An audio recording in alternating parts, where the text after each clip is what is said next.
Hey, everybody. Hello. Welcome to False Reality Check. I am your host, Buffalo Rambler, And this is Mrs. Rambler.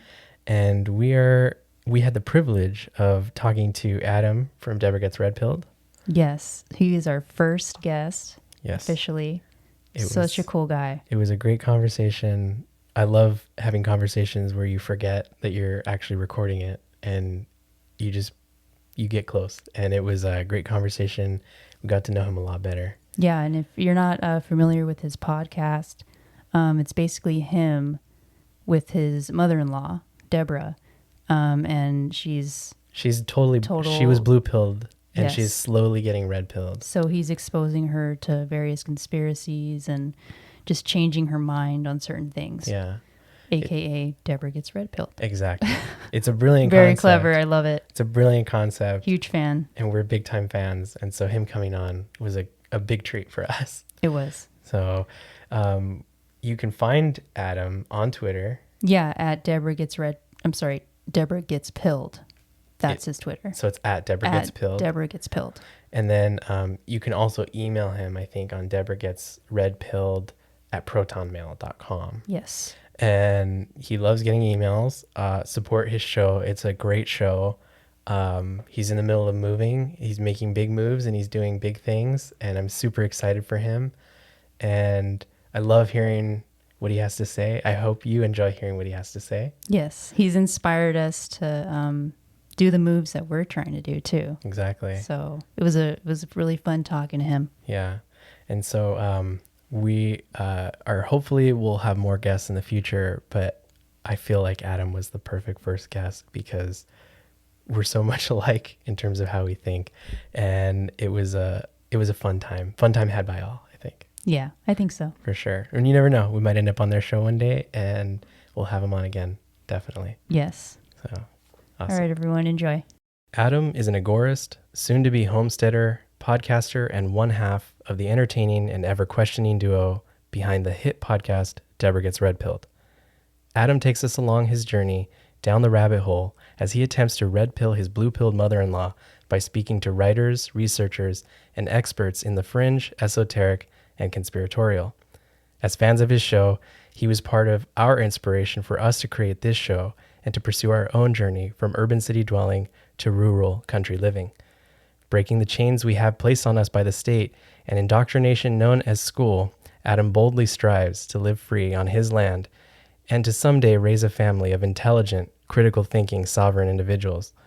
With all this in mind, it seems fitting that he pops our proverbial guest cherry and he enters the arena as our first guest on False Reality Check. Everybody welcome Adam from Debra Gets Red Pilled. There he is. There's the man. There he is.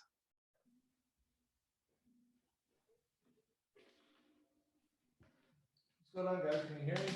Yeah, I can hear you. Can you hear us? What's going on? Yeah, how are you? Good. Doing good. How are you? I'm fantastic. We can definitely see and hear both an empty house. Yeah. Oh, hold on. Let me close the curtains at least. Adam's closing the curtains. Try and soften the sound up a bit.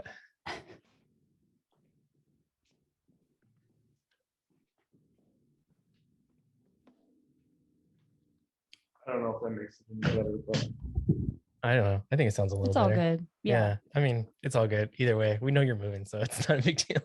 yeah. Yeah. So by the way, how's that move going? We just signed the closing documents today, so the house is ours, but we don't take possession of it until the 9th. We got to be at our place on the 11th. So Oh Wow. yeah, we Okay. thought we were Packed gonna have way longer, and there was like a giant heat wave here a couple weeks ago, Yeah. and we had to get like a septic and a well test, and like it was like 115 degrees, so every place shut down. So Oh my God. it like made it way longer they couldn't do the inspections. So it went from like 25 days that we were gonna have to move to 6 days, and then we signed today and we got 2 days. Oh wow. Yeah.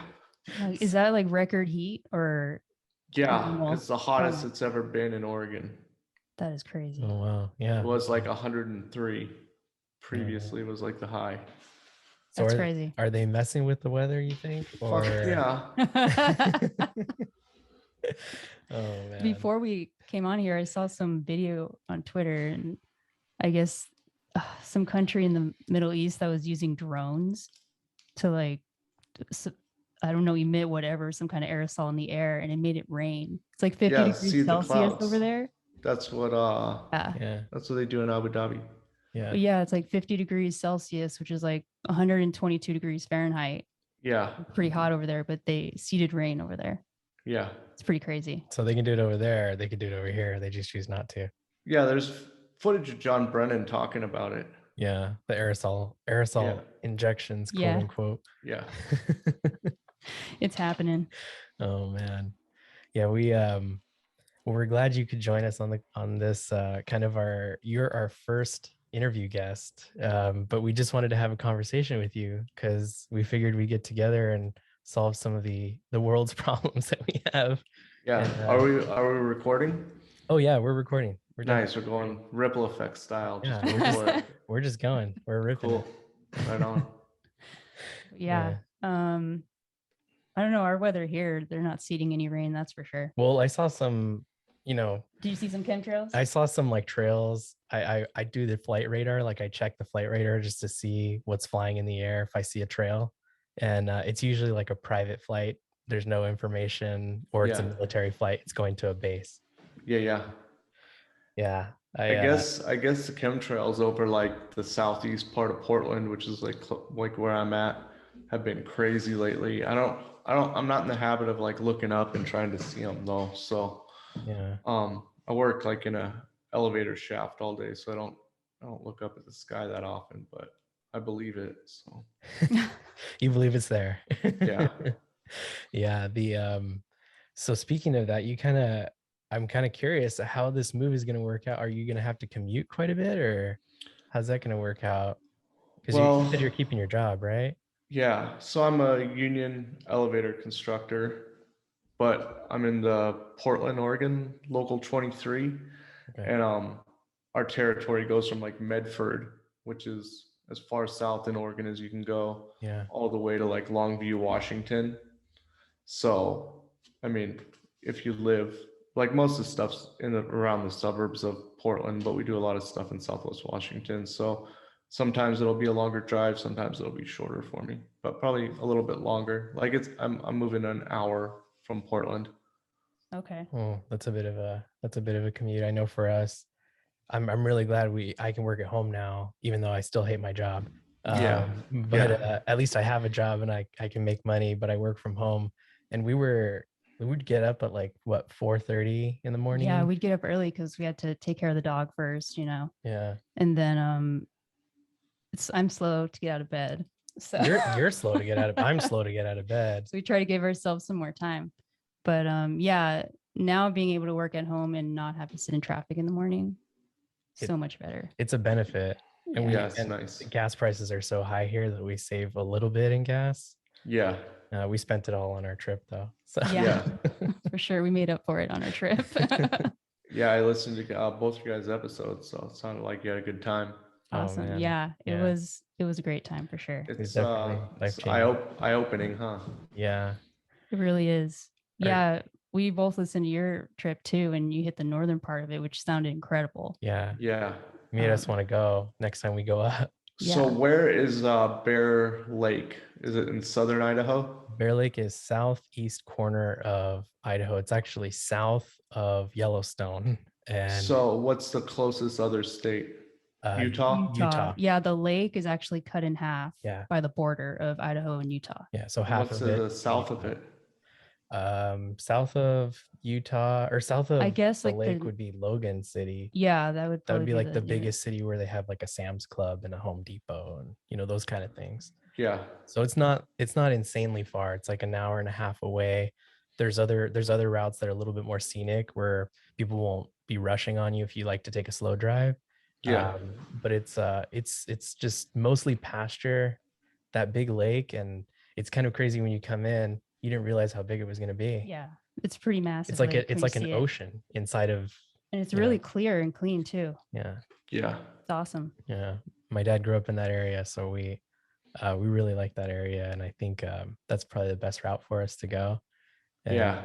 your story of you heading off and homesteading is kind of, it's inspiring us. We had kind of like a notion of, we're gonna go and maybe we'll have enough to buy a house with our, sale here, and So you own where you live now? we with a mortgage we own. Yeah. Yeah. I don't know. Yeah. And we don't ever really Mortgage own it, so we have to pay and taxes. property Yeah. tax. Yeah. Yeah, right. But we're hoping that with a sale here we can maybe take the money and buy something outright there. But you talking about homesteading has got us like in the Joel Salatin mood, and we're watching everything we can, and we're thinking like maybe we should just start a farm instead. Yeah. Yeah. What are you thinking of starting a farm eventually? Well, we have 15 acres. Oh, nice. And it's Very like good. pasture land. It has a creek running through it that's year round. And yeah, like I'm totally gonna we have 7 chickens. Our next door neighbors have 5 that they don't want anymore. Okay. So we're gonna take those with us. I'll do meat birds again. And I think once we get like this winter is gonna be all about getting the house redone. The property's rad. The house is fucking trash. Can I use bad words on this podcast? Yeah, You're of good, course. you're Yeah, good. cool. Yeah. The house is trashed, and it's like the house it was built in 1925 on the land, Oh, wow. Oh, wow. but it's had like some like gnarly old biker guy living in it for the past 10 years. So it's got a bunch of tweaker stuff done to it. So we got a bunch of money left over from our sale, but I think I have no clue, because we got lucky on this house when we bought it. There was no real inside work we had to do. Everything was like landscaping and stuff that I could do myself. But Yeah. I have a feeling I'm going to have to drop like 10 grand right out of the gate, like on an electrician, to make sure I don't get electrocuted or my house doesn't burn down. Like there's some tweaker electrical stuff going on. The guy was growing weed in the basement, and then there's like a big well house, like so like it's just got all sorts of weird stuff going on. So I just want to get somebody in there that's like, you're not gonna die.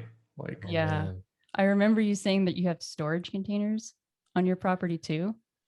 Yeah, so there's 2 storage containers on it. He said he'd sold one, but the guy hadn't come to pick it up yet, and he had the other one. And like he's got a ton of stuff there, and I don't know. There was like a full-on DC-8 Caterpillar bulldozer on the property. I'm not like, he's moving to Alabama. So I was like, I don't know how much this guy is. He's old. I was like, I don't know how much this guy's going to be able to move. And they're like, if he moves and it's there and I own the house, isn't it? It's mine then. I think. I mean, yeah, possession's 9/10, right? Yeah. They say. So yeah, use it. So, but there's like a 4,000 square foot shop, so I don't really need any storage containers. Like an outbuilding. Can you park in it and stuff?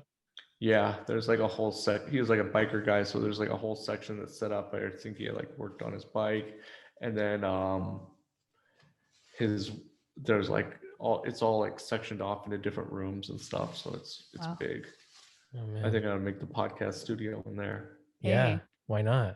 That sounds like a great idea. You could probably really make it like not soundproof, but I don't know, what acoustically, perfect or whatever. Yeah, better than what I'm working with now. Hey, there's nothing wrong with doing it at home. We're at home. Yeah. Oh man, that is so cool. So what do you think is going to be the first thing besides, is it electronic, you think you're going to have to spend money on and actually get that going? Or I want to do that just for safety, and then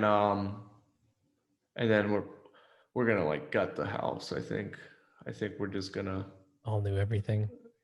Yeah, I'm gonna tear everything out, and like there's a livable fifth wheel on it that's like actually really nice, that we paid for it. Like when we were looking at the house, the guy was there and he's like, oh, if you want that fifth wheel, it's 20 grand extra. So when we were about to make an offer, our realtor was like, he doesn't want to take that thing with him. Like, you guys should include it in the offer because that'll make a difference. Mm-hmm. And it did. because we were like not the highest bid, and we got it. And it's really nice.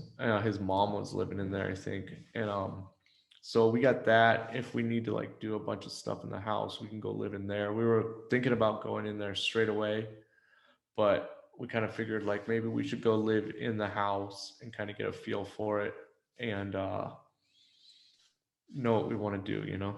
Yeah, for sure. But Camp out. it needs to be like disinfected pretty well. So But when you're talking about old biker stuff, I'm assuming you mean like a bunch of meth stuff going on in the house. yeah. Oh, okay. Yeah, like gypsy Joker dudes, I think. So Oh shit. man. Is there like random stuff like shoved into the wall in certain places? dude, so we went and looked at it, and he hadn't. Also, when we're done, I'll send you guys like the pictures that were on Redfin that we saw. Oh, that made man. us For go sure. look at it. Like they didn't clean the house or anything, you know. Oh my god, that's Oh, man. awesome. Um, You get the real. we walked in. There was like a pair of fucking dentures like sitting on the coffee table. Oh shit. And I was like, I'm getting out of here. And like my wife and the realtor like stayed and looked around. I just like went and looked around the property, you know. But yeah, there was like an old wood burning. My friend Dean, who's from the Up Is Down podcast, shout out there. You guys should listen to that show. Yeah, for sure. His girlfriend is a realtor, so she found us the MLS. Is that what it's called? Like the Yeah, old the listing listing. from when Yeah. that guy bought it, Mhm. and it was like nice. We like looked. There was like a nice wood stove in the corner, and we didn't. When we went and looked at the house, we were like, we went and there was like a bowl sticking into the wall, and like there's a hole in the wall, and the guy just stuck a mixing bowl in it. And we're like, we looked at the pictures later. We're like, oh, that's where like the smokestack for the wood burning stove went. Oh my God. And he man. took it out and then put in some like tweaker homemade pellet Yeah. grill or pellet stove on the other side of the room. So Oh man. That gives it's like Mickey Mouse, but it's like Mickey Meth. yeah, Mickey Meth. Wow, that's Oh good. my God. So are you going to, because you have animals, how is it that you do you have like poultry processing stuff too that you take, or is it just the animals and where they stay? Or how are your animals set up? Are they free grazing and you just have to collect them, or like how's that work? For the laying birds, is that what you're Yeah. talking about? Yeah. So we have like I just made like a fenced off area on one side of our house that has a chicken coop in it. Okay. And it was kind of like an unusable, like shady part of the yard, like on the side of the house that just like grew weeds. So I just put them back there. The chicken coop's like too big to get out, Oh, so we're just gonna leave it for the. I think that like the people that are moving in probably want birds. So Yeah. You did sure. mention that I think you were trying to fix up your home for a nice lesbian couple, right? yeah, I mean that's what I was like. Our it did sell to a single woman, so in her 50s. So but yeah, we were just like my house it's nice. It's like a lesbian, I like to say it's like a lesbian couple from North Portland's like dream. It's like all like I made the backyard super nice, and it's not a huge house that is great for kids. So, you know, there's that. And Yeah. but it's good. Oh wow. I'm That gonna is- miss it. I'm not gonna miss I like the little town that it's in, but I'm not gonna miss being close to lots of the neighbor. It's weird. Portland's getting bad, has been getting bad over the past few years, and then like there's like a recycling center that you have to pass by my house to get to. So it's getting like in Oregon, you get actually you get your money back for the price you pay on the cans, unlike California. Yeah. Yeah. They give you like 10 cents a can, so it's big business here for the Wow. meth heads. So we get a lot of people like riding bicycles by our house, and we live by like a big Safeway, so Oh, it's going to be really nice. We're going to be out in the middle of nowhere, like on a unincorporated island, an hour away from Portland. Yeah. So where's your closest neighbor at your new place? How far away? Probably a quarter mile. oh wow. You can like see other houses, but Yeah. everything's like fenced off, and everybody's got big plots of land. That's Oh, So, awesome. but it's a gravel road to our house, Nice. and then 2 lockable fences So to you'll get have into the to. property, and like it just like Trump flags the whole road. So, Oh, for sure. I bet. so, you know, That's how it was when we went to Idaho. Man, so you'll have to like plow yourself out during the winter. Like it snows there, right? Where you're going to be going, obviously. No, Or it does not. no. Oregon's pretty mild, Okay. especially like the northern part. Like we got like a bad ice storm last year. Okay. That was it's kind of like snow, but not really. It's actually like way shittier because it's just like Yeah. crunchy, like thick ice. But yeah, every couple of years they get snow. But it's we're like halfway between Portland and Astoria, Okay. which is like where they filmed Goonies. Yeah. and Yeah. Kindergarten Cop. So it's like going towards the coast, you know. Okay, for sure. Oh, okay. Huh. Well, that's awesome then. No snow. Don't have that's not Yeah. an issue. Yeah. Yeah. I was So- wondering how so you don't look when you're in Portland right now, you don't deal with snow there either. Because I always wonder if people have chickens, how hard it is to deal with snow, and do they stop laying like when it's Yeah, they definitely slow down in the wintertime. Yeah. Like we get 5 to 7 eggs a day right now, and in the winter it slows down to about 2 to 3, I think. Oh, And wow. 2 of them stop laying altogether. What do you do when they stop laying? You just eat them? They the ones that stopped laying, I told my wife because I was going to do meat birds. We did meat birds in the middle of the winter, which was a mistake. But I told her that if they didn't, I was going to give them a couple more weeks, and if they weren't ready to go, weren't doing it by the time I processed the meat birds, they were going to become broth. And Hey. they beat it by like they saved their lives by like 2 days. Oh, wow. Yeah. Saved by the egg. Yeah. Nice. Do you ever think that when you're done with all this and you have your house and your homestead set up, you'll ever take a drive back to your old neighborhood and, you know, just drive by to see the Subaru in the driveway? Or- Yeah, of course I will. Like I love this house. Like I'm like you guys. I grew up in Portland, like inside city limits until I was about 14 and a half, halfway through my 8th grade year. And then my family moved down to the Napa Valley, just like north of the Bay Area. And then I've lived in Northern California and like the Bay Area, Oakland and San Francisco proper for the past 20 some odd years until I moved back to Oregon. And living in California, I was just I had $100,000 a year job, and I was resigned to the fact that I was never gonna be able to own a house anywhere that I wanted to, and probably not even rent a place, a decent sized place anywhere I wanted to. So coming up here and being able to get this really awesome house with like a huge backyard by Bay Area standards, and just like carve out a little bit more freedom than I was getting down there, is a big deal for me. And I'll always be really reminiscent about this house. I love it here, and I'll drive past it all the time when I'm in the area. I still drive past my childhood houses, a couple of them in Portland, all the time whenever I'm around, and I still get kind of emotional about it. So yeah, Oh, man. it's hard. I think that's the hardest part about like leaving some place is you had a connection there, you had so many memories formed there that you feel like it's something you need to go back to kind of honor, I guess. Yeah. And I'll it's like this little house got us to where we're going to. It was just like something that helped us along the way. So, That's if awesome. I could like respect it as like a living entity, it'd kind of be like that.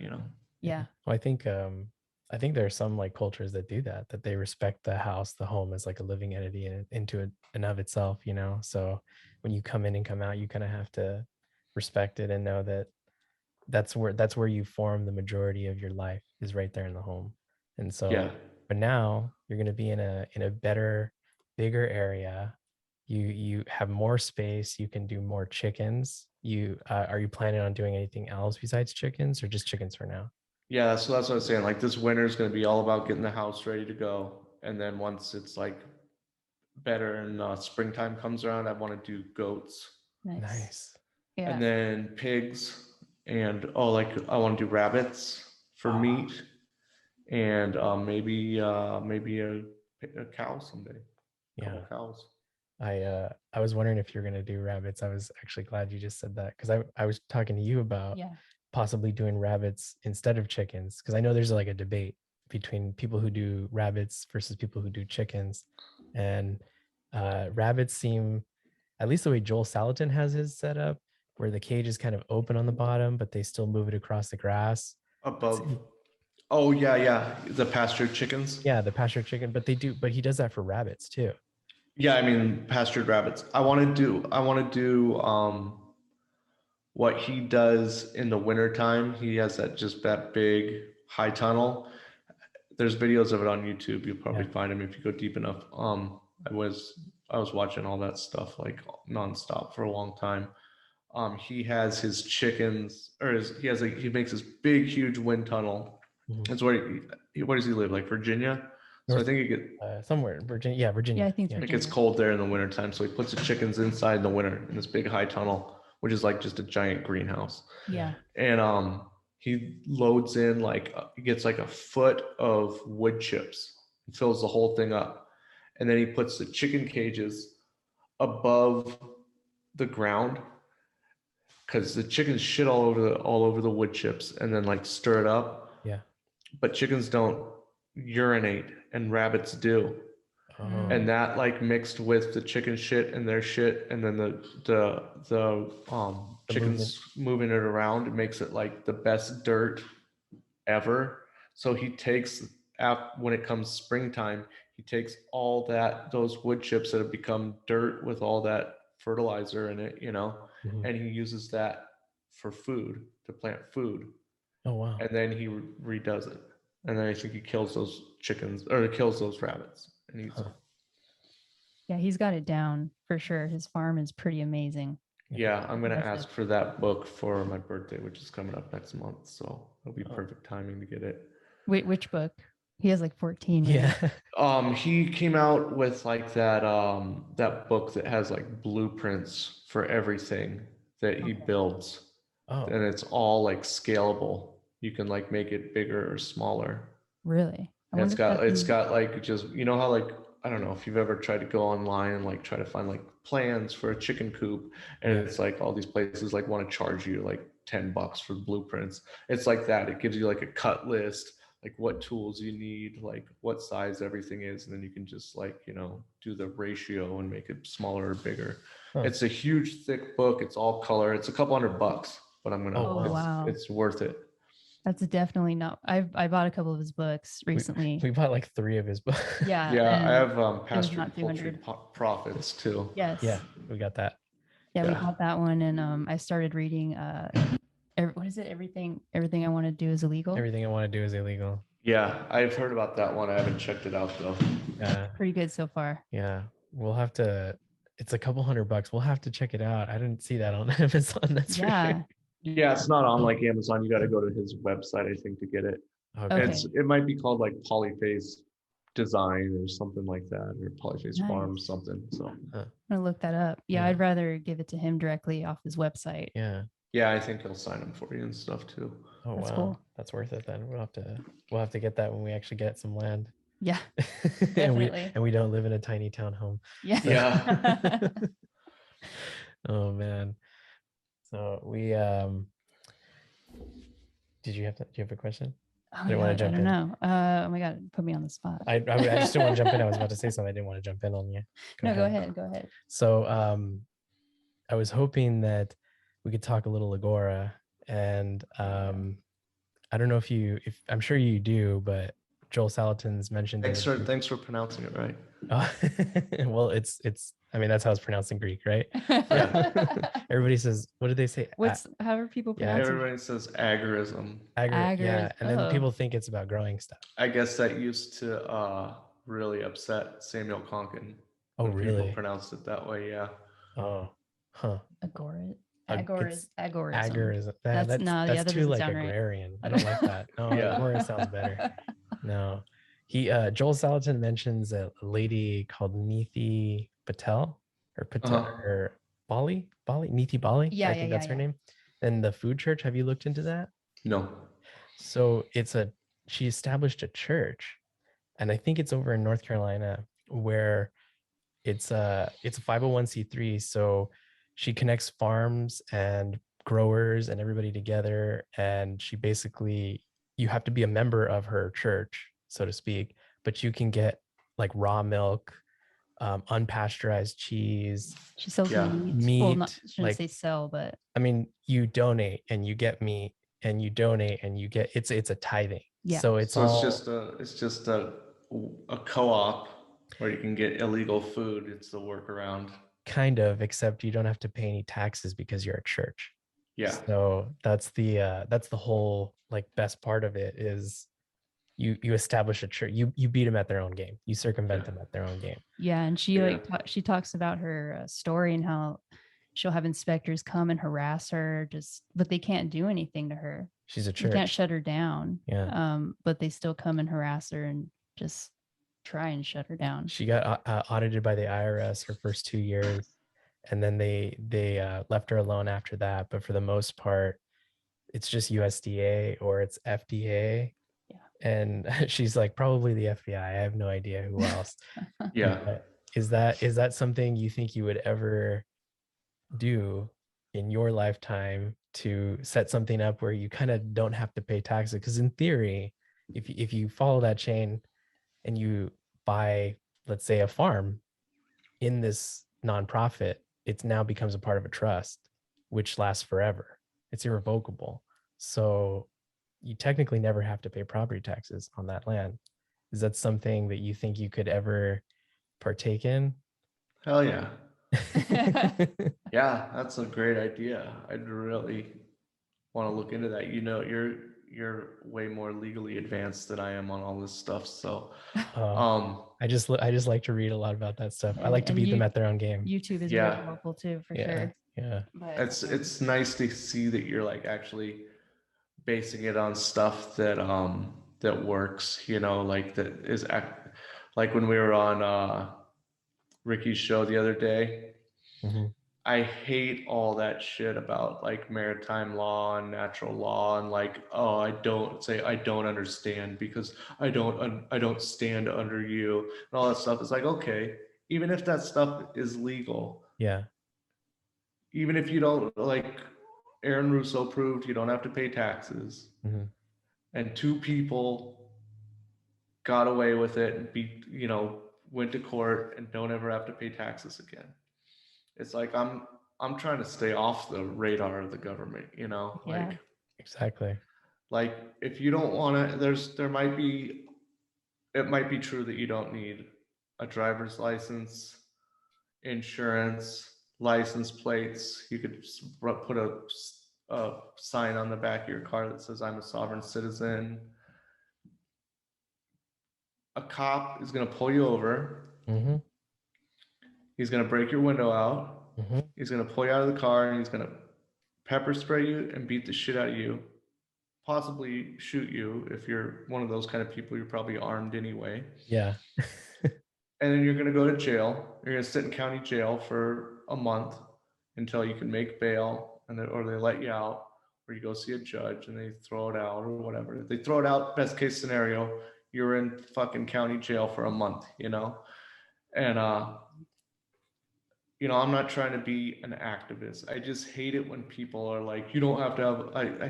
I was going to these Freedom Cells meetings for a while, and it just became like this big jerk off of like people like trying to out like anti-government the next person, you know.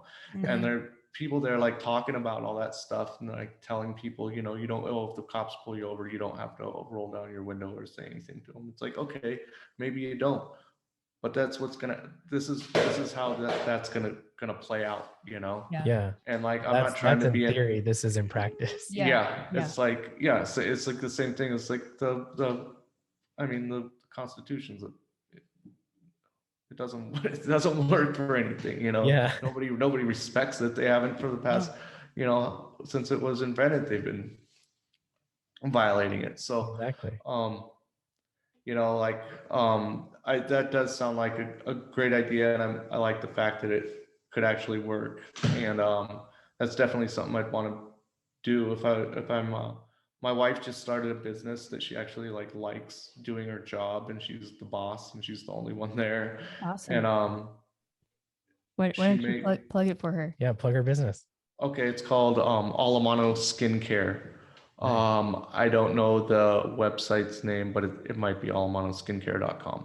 We can look for But it and we'll put it in the show notes Yeah. for sure. yeah, and she makes she does in person, skincare stuff at her little studio, and then she also makes all her own products, which are pretty amazing. But like she started it when we first moved here. She tried to start up out of the house, and it didn't really work out. So she ended up getting a job at like this high end place in Northwest Portland. Okay.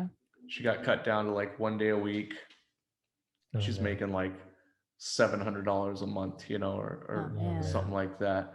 And so she's just like, I'm gonna go for it again. She found this little room in like this kind of co-op hippie building where people do like, you know, massage and stuff like that.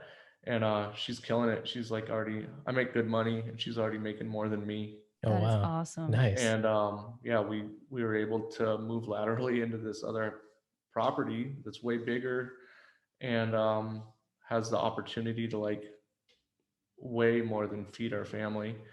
Or it's just us right now. Hopefully there'll be some other ones coming soon. But she's on board with like having babies and like letting me stay home with them and like be a farmer and a homeschooler cool. and all that stuff. So Oh, that's the wow. dream. Like if we get our place set up, I told her, if you make, I mean, she's gonna make way more than that, but I was like, I think we could, if we can make feed ourselves, I think we could live off $50,000 a year. Yeah. Heck yeah. Yeah.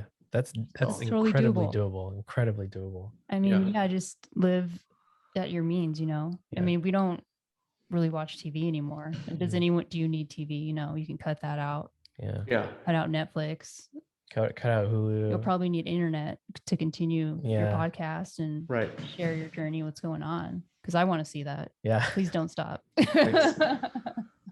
Yeah. Are you guys gonna do a podcast yourself while you like upgrade the house? I kind of want to. I at least wanted, like, I was telling her today, I was like, I think we should start a YouTube channel, Mhm. because like there's all these farm channels, and Yeah, we it's watch like, them. yeah, some of them are good, and some of the people are so repellent, and it's just like, okay, dude, I don't need you to like try to be funny for 8 minutes before I see your method of plucking this chicken. Yeah. Just like do it. You're not entertaining me. Your dad jokes aren't that great. And I don't know. I might be a little bit egotistical, but I think I'm like an entertaining guy. I'm funny. I think I could have a way better channel than those guys. Oh, And like yeah. actually yeah. just like I kind of want to just show the progress of our little homestead. And it's got a long ways to go, but I think it would be really entertaining for people. And I think I could steer it as an inspiration to people to do it, and to also show people how to do it on a smaller scale and do it in like a eighth of an acre backyard, like I was able to do here in within city limits, in the suburbs. Definitely. That'd be cool to see because we could learn from you Mhm. what we're trying to do. Yeah. We're like tossing around a bunch of ideas of just buying property, buying an RV, living in an RV on the property. Yeah, we were gonna do that too. Yeah. Yeah. RVs are like used RVs aren't too expensive. Even around here, I found a few that are nominally old, like maybe like 5-10 years old max, and it's like $15,000 for an Yeah, RV. I was It's a surprised at like what you could get for $30,000, like in one of those. It was pretty cool. Yeah. So, and they're nice. Like we were gonna, like, there's one, like we bought that one, it's a tow behind one that you can't move, but Okay. like it's like gonna be like a little guest house, or we could Airbnb it. That's the other yeah. thing too. There's like a huge barn on our property. If we redo that, I mean, that could be like our business. We could like sell people weddings. Yeah. Oh, yeah. Host You know? events. That was one Yeah. of Good idea. that was one of my ideas. Yeah, we thought about that too. Is one of the properties that I was looking at has an old barn, and actually one of our family friends who we were talking to just bought like over 100 acres, not too far away from where my parents live up there. Yeah. And he sold 10 of those acres, and he kept the rest. But he was thinking the same thing, is like put like a nice barn and make it like a venue, have people come in and they can rent it out for, weddings or whatever. And especially in the area that we're going up to is super, super Mormon, very Mormon, big Yeah, so they families. need to have like 1,000 people at the wedding. Exactly. Right. Family reunions are big up there. Oh yeah. Big time. Literally big, because the families are huge. we were sitting and recording an episode, and we saw like 30 kids walking towards like some church building or something, and I thought it was Yeah. a school group. I was like, oh, that's kind of funny that there's a school group. I thought it was summer, No, and it was a giant family. yeah, you're like, you see those families or that family, and I was like, I good Lord, that's a lot of kids. Like, What's the average there? Like 7, like a family of like 2 parents and 5 kids. yeah, Probably, yeah. Yeah, I would say like 6, 7. That's like the average. If you have less than that, people are probably like, what's wrong with you? And if you have more than that, people are probably like, great. Yeah, that's awesome. Yeah. I don't know It's if I have that many kids. That's too many kids. yeah, it's so cool to hear you guys like talking about like getting there, and especially you, Mrs. Rambler, like getting there and like just seeing people that maybe you don't like philosophically agree with on everything, but just like living and not bothering anyone and just being happy and like living by just regular normal family values, and Exactly. like realizing that, oh wow, that's kind of like appealing to me now, and in the past I would have like totally talked shit about it or something like that, man. you know. So true. Yeah, Same I've here. changed so much in my belief. It's just that's the right path for everyone, I think. Yeah, I mean, not everybody needs to do it. There's there's outliers, obviously. Yeah. There's people that just don't want families. There's people that like to just be alone. That's perfectly fine. But I don't know. When you have your partner, like, you're married. Yeah. Once you're there, it's just, yeah, why not? Yeah. Let's keep this going. And if you're going to start a farm, you're definitely going to need help. Yeah. So Yeah. it's either adopt or pop some out. So yeah, I know. Yeah. So. legal child labor. So because it's their farm too. They're the family. It's true. Yeah. And it's hopefully going to be somebody that not all of them would stick around, but maybe one would want that in the future and keep it going, something like that. Exactly. So, yeah. it's weird. I'm not very close with my parents at all, or I used to be kind of close with my sister, but I don't talk with anybody very much anymore. So it's like, and my wife is really close with her family. So even though this past year has kind of put a divide in there, not like a bad one, like it is kind of bad, but like not like contentious, but it's just like, oh, we're kind of not on the same page like we thought we were in the past, and but it does seem really nice to have like a big, nice, not huge, maybe not 10, but like a good sized family to have fun with, and just I need to start like making my own traditions and making our own just our own life. Yeah. You can definitely teach them the right things instead of worshiping the flag and the state, and we have to stand every time before a game and sing the national anthem and all this kind of stuff. You could probably teach them that family doesn't need all that. Family is family, and we don't need outside help. We don't need the government to come in and teach the kids. That's the thing I think I worry the most is, and you brought it up, I forgot where we were talking, was it Ricky's podcast where you and it's still like the birth certificate thing? That's right. Oh yeah. Like that like, did you ever figure that out? Because I was wondering with the social security number, you probably don't need one except when it comes to banking, because all the banks require social security now, especially because of the Patriot Act. Like, I would seriously consider doing it if I can find out if so what we're talking about is not registering your kids with the government when they're born. Right. Yeah. And like, I'm not going to have my kids at a hospital or anything like that. So sure. I will do that if I find out that when they're 16 want to go get a job and pay taxes, if that's what they want to do instead of work under the table for me. Mm-hmm. If they can go get registered with the government then, because I don't want to ruin their lives by making them not real in the eyes of the state, in case that's something that they want to you can't. I want them to be able to operate in normal society as well. Yeah, I So, guess give them the choice when right. they're of age, present them both sides. But like I said, do you guys ever listen to Crow 777? Of course. I do all the time. Yeah. Okay, cool. Of course. Because I've heard him talk about like when he was 16 years old or 15, whenever he got his first job, his dad drove him down to the Social Security office and he got assigned his Social Security number then. Yeah. So I wonder if that's an option, I would for sure do that. I think if maybe you weren't born in a hospital, it'd obviously be really hard to register because that's where the registration occurs. So if you're having a home birth, then I don't see, I mean, it's not like there's a state worker there to witness it. So it's not like they can come in and say, oh, now there's one here. We have to give them a number. But I mean, unless someone tells on you. Yeah. But I mean, how would they know that your kid doesn't have a social security number? Exactly. Yeah. It's not like it's tattooed on their forehead. Not yet. Yeah. I mean, yeah, I don't know. I think it would be a lot easier. And I'd heard something about like these like elitist, people like the Rockefellers and all these kind of people that they don't actually register their kids, that they have their kids, but their kids aren't like registered for social security or even their births aren't registered. So I don't know if that's just a thing that you have an option to do or like, I don't know. Did you ever look into it besides what? I haven't at all. No.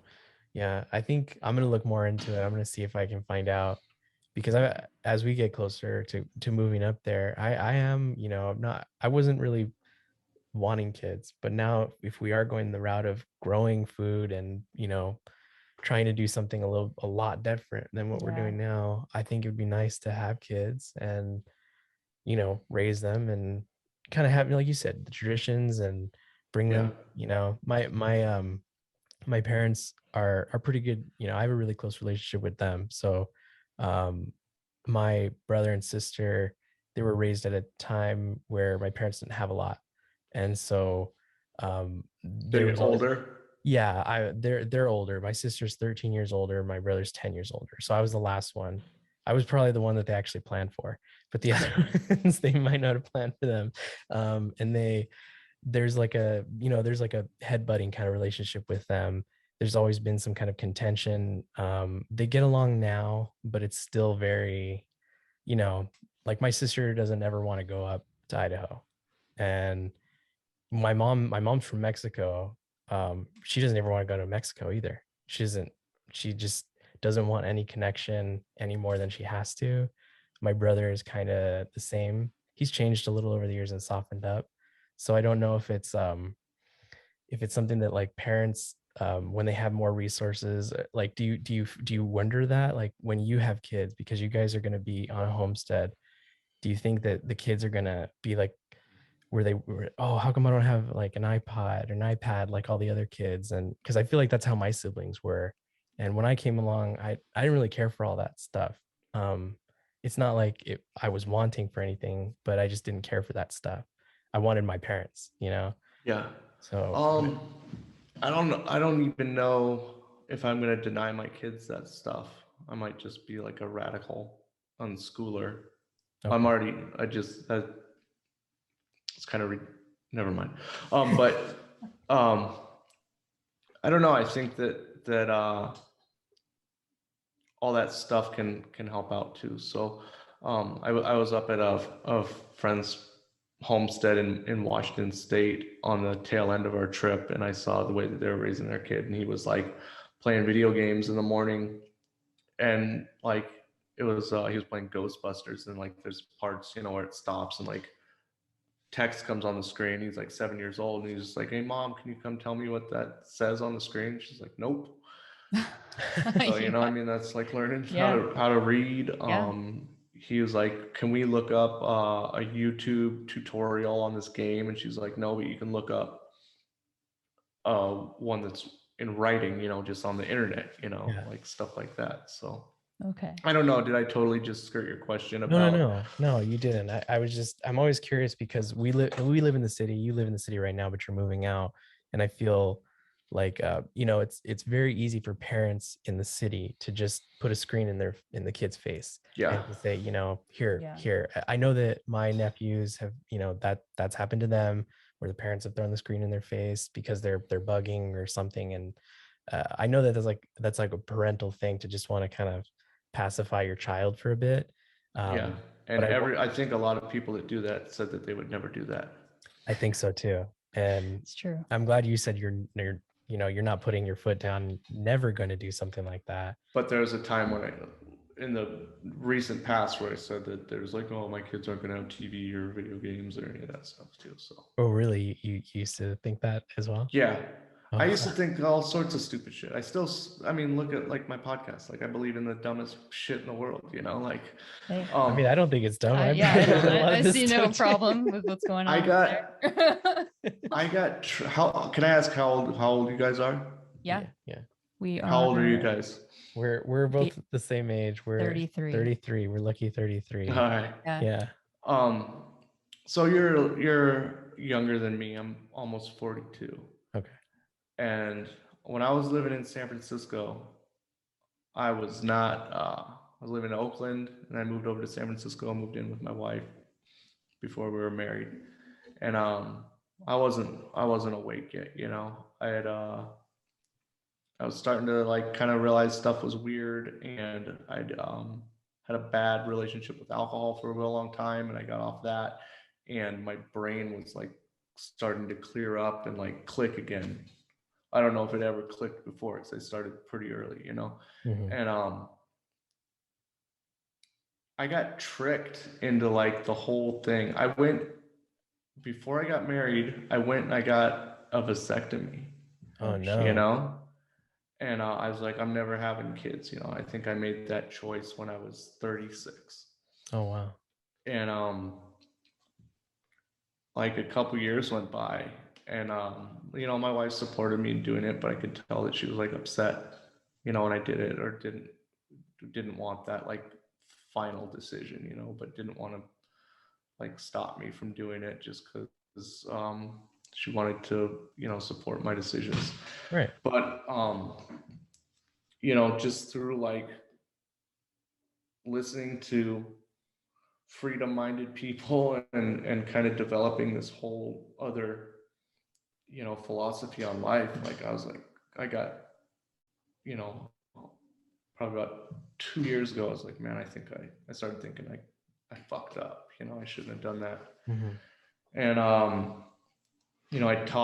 was going to a therapist at the time. I told her about it, and she's like, just go tell your wife, and I did, and she's like, cool, let's have babies, Nice. And I got kick-ass insurance, and it got covered, and I like last summer, like a little over a year ago, I got it reversed. Nice. Awesome. And I'll tell you guys, it's reversible and it works, but getting it reversed is a lot worse than getting it done.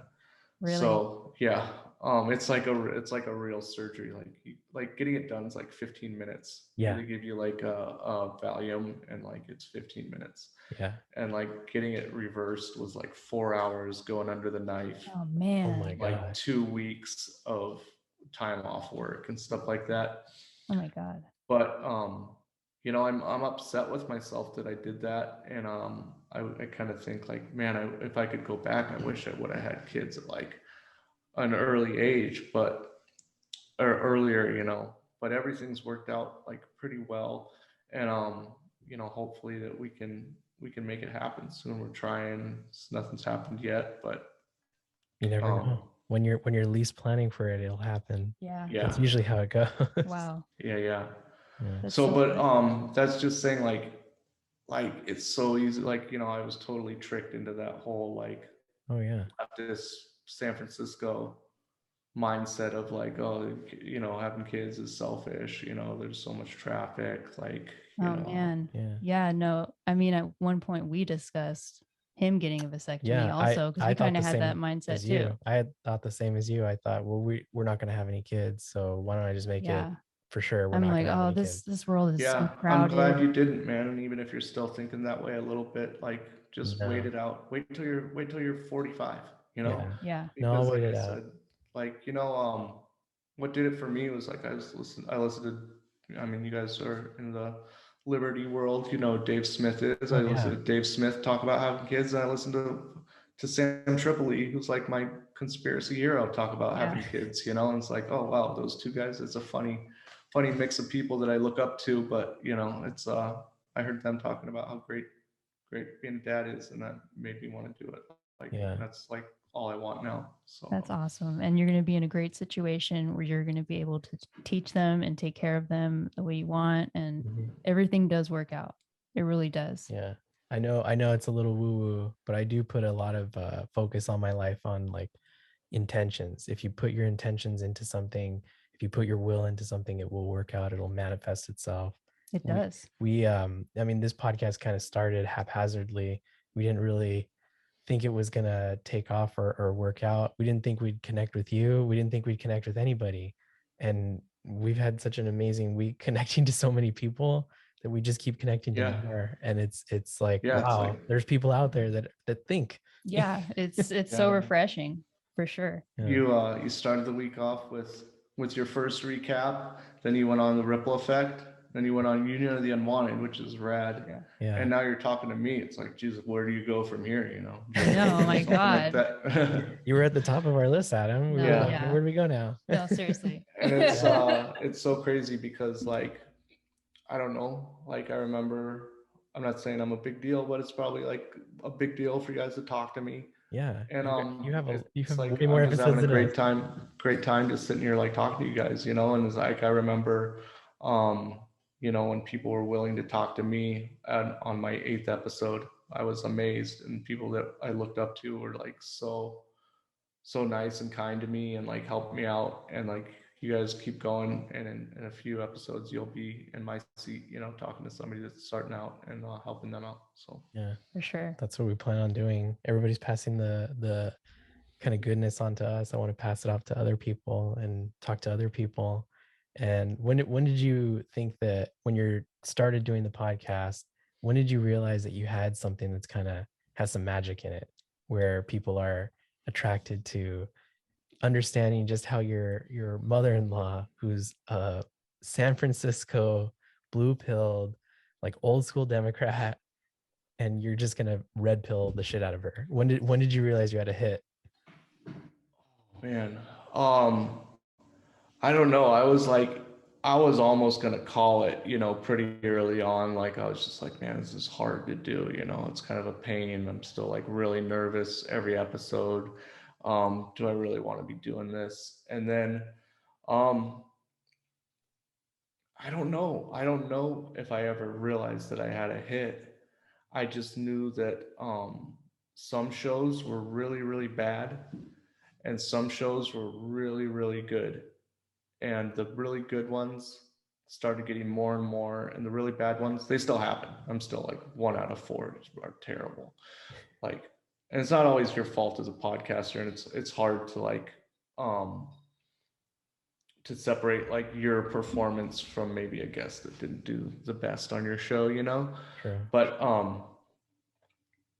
I'm just I didn't keep going because I thought it was going to be a hit. I knew that I had something unique, and I didn't want to be, you know, just another show of like 3 people agreeing with each other.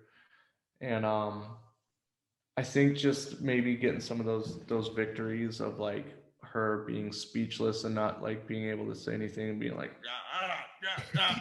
like that's what the brain breaking, that's what keeps me going with her. Oh, yeah. So like yeah, like talking to Legal Man and just getting her to admit that democracy is a sham, you know. It's not, it's good. A lie. Getting like, and it's weird because like you said, she's a you know, Bay Area blue pilled, dyed in the wool, like 80s 90s Democrat. Yeah. But what happens is people are like that and then get stuck thinking that they have to support what the Democrats today are saying, which is a mix of Ronald Reagan-esque republicanism, neocon shit, mixed with woke ideologies to like placate, even dumber people, you know? So like trying to get her to realize that that's what's going on is my goal in life. And I don't know, I'm a little nervous right now because I feel like the last few shows she hasn't really been participating, and I think it's because I got her. I think she's just like, fuck, like all this stuff Oh man. is like, I think like everything is just kind of a downer to her right now. So I got to figure out a way. So if anybody has any suggestions for me, let me know.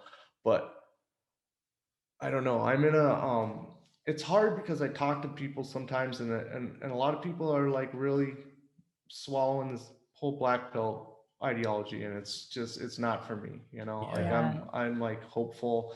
I feel really good about life, and you know, I'm maybe have a temporary high from like getting this property, but like I'm going to get after this property, and there's going to be all sorts of problems with it, and all the money that I have saved that I think I'm going to be able to remodel my house with is going to go away like that, you know, like on something that I didn't foresee, and I'm probably going to get down in the dumps again. But for like right now, I feel good about everything. And it's like, I'll bring up another Dave Smith point, as he said, like, if you're like ultimately black pilled, like, what's the ultimate black pill? It's like, just kill yourself, you know? It's Yeah. Exactly. Yeah. Exactly. so I'm trying to bring kids into the world in 2021. I'm not going to be like down in the dumps about shit. Yeah. I think the Yeah. white pill is the new black pill. The white pill is where it's at. I think if you swallow enough black pills, you'll come out the other end with a white pill in your mouth. Yeah. Yeah. You'll realize it isn't all that bad. It really isn't. You'll go. So it's like when you become Antifa because you're so far left, and then you become a Nazi. You Yeah. know, it's like if you swallow enough like despair, you get to the point where like, oh, nobody's coming for me. I'm gonna move out to Yes. the woods and do this for myself. Exactly. Yeah. And that's where I'm at. Wow, I'm killing it. Emily's gonna get mad at you for giving examples of where you guys live. Yeah. Is she really serious about your privacy? She hasn't been in the past, but I'll tell you guys off screen. I had a bad interaction with a fan, Oh wow. so she got a little bit Oh, man. nervous. Okay. Yeah. Yeah. That's what I think I worry about. I mean, it wasn't like that's. Sorry. No. Sorry go to ahead. interrupt. No, It go ahead. wasn't like it's pretty bad. I'll let you guys know. It's kind of bad. yeah. Oh man. I mean, you're armed, right? Yeah, I hope you're Yeah, armed. definitely. Okay. Then you're good. Yeah, then you're good. Yeah. Yeah. Yeah, You just yeah. have to be faster than the other person. Yeah. Yeah, I'm allowed to have rifles that have pistol grips on them where I live. So I know. Oh, Yeah. man. You don't have to play with your fin grip over here. they have a I don't paddle even- grip. I'm not even gonna bother getting an AR here because of that whole. I know we went to hunting class to get our license for hunting because we wanted to start and figure out how to, start with jack and cottontail, small things here that's super easy to hunt in California. I love hunting. Yeah. We went on our first hunt. What was it? 2 years ago now? Yeah. A couple years Couple years ago, ago. out in Carrizo Plains. It's just grassland, trying to hunt jack and cottontail, and Yeah. just being out there with the land and just trying to figure out where these bastards are. So you Oh, can man. Have you guys been successful? not yet. I've been successful. Have you taken a woodchuck. shot I've taken a shot for woodchuck and I killed a woodchuck. at your parents' house or while you're hunting? At my parents' house. Yeah. well, How about while you're hunting? Yeah. No, they're too Yeah. damn fast. Every time I almost had one. There was like, we were on a ridge and there was like jack on the other ridge, and I brought the rifle out and I had it in my crosshairs, and the second I put my finger on the trigger, it just went down the ridge. Yeah. Okay. So Yeah, they're fast. I went hunting last year for the first time. Nice. And yeah, like it started out as being called hunting, and then it ended up being like walking around Exactly. on fire roads in hot ass Medford, Oregon. Oh my God. Like froze my nuts off until like 9 a.m. and then got really hot, like walked Yeah. around up and down. Yeah. It's just a lot of walking. It's mostly pretty much hiking with a rifle in your hand. Yeah. Saw Yeah. a bunch of does. Didn't see anything with antlers, so Sure. it's hard because hunting is such like it's a it's a family tradition, and there's old school, Pacific Northwest families that have been here for a long, long time, and they have some really good spots. I know guys that get elk every year. Oh man. But it's like, if you're like me, I was going with a friend who'd been once before, so he took me out with him. And it's like, we just got to go. We went and bought the just, general Oregon area where you can go anywhere that's not like special. Mm-hmm. Yeah. And so if I don't know if I'm gonna go again this year. I'll go, but I don't want to drive all the way to Medford. It's far. And I got a hunting rifle. I got a Ruger American 6.5 Creedmoor. Yeah. I got it really dialed in and stuff. But I'd really like to be able to kill a deer. I've never killed a mammal in my life. So Okay. Yeah. Do you have opportunity to hunt where you're going, where you're going to live next? Like, are you allowed to hunt on your property? I think so. I think you have to have a tag, but I think Yes. you can go hunting on your own property. Yeah. But if you're a property owner, you might, depending on if the deer like fuck up your property, you might actually get a property owner's tag. You can Yeah. actually register and get a property owner tag to take care of it, almost like a predation Yeah. kind of permit. That's true. Yeah. Yeah. I know this guy, and he lives out in the Columbia Gorge, just on the Washington side of the river. Mhm. And he shot a mountain lion, like a huge mountain lion, out of the tree in his yard, in the middle of the night. Oh wow. And then, but like, if you do that, it's legal, but you just have to call Fish and Game, and they come and take it away and like give it to bums. Yeah. He went down the next day to like the grocery store where you could buy hunting tags, and bought a tag for a Mountain lion. yeah, and then like called the Fish and Game guy, and they're just like, he almost got in big trouble. Oh, man. They were like cool about it, but like they didn't buy his story, Oh man. Yeah, they're pretty smart. Fish and Game are pretty smart. Have you ever watched that show? It's like Cops, but Fish and Game. It's actually pretty good. I think I've seen like one episode of it. It's like, it seems like a scary job, because they're like out in like the middle of nowhere, Alaska, or like up in there. You're always in like a tweaker area, like busting meth heads for fishing and stuff. Yeah, and they come up on a lot of drug operations. Yeah, marijuana in the national parks here. And we actually, I think, because we get the magazine from California Fish and Wildlife, and we I think there was 1 or 2 officers that were actually murdered last year during trying to pursue someone who was like evading them, and they turned around and the person shot and killed them. They died. So yeah, it's like a serious job. I almost feel like it's more dangerous than like being a cop in a city, because you're just gonna like, you're gonna like get tickets and stuff. It's like it's very standard operating procedure in a city versus out in the woods. It could be anything. Like you don't you need somebody to have your back, and a lot of time they're alone. Yeah, and you're out there in the middle of nowhere. Like exactly. Oh man. Yeah, it's like, I don't know, maybe don't like.